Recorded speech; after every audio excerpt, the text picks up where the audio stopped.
চিকেনটা ভালো করে মাখিয়ে নিচ্ছে সমস্ত কিছু দিয়ে। আমি কিন্তু একদম ভালোভাবে মাখাতে পারি না।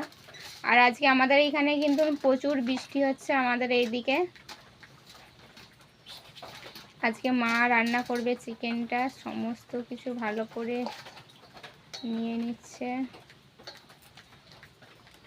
আর লবণ আগে থেকে দিয়েই রেখেছে অল্প।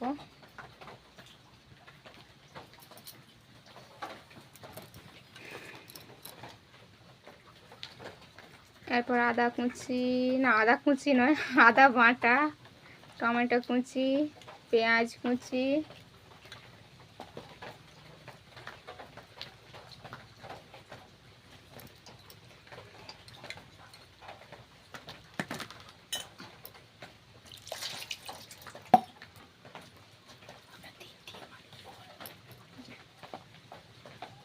এরপর দিয়ে দিচ্ছে সরিষার তেল।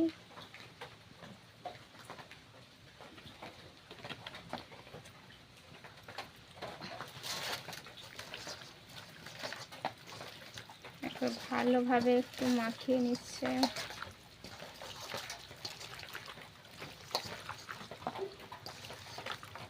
হলুদটা কম হয়েছে।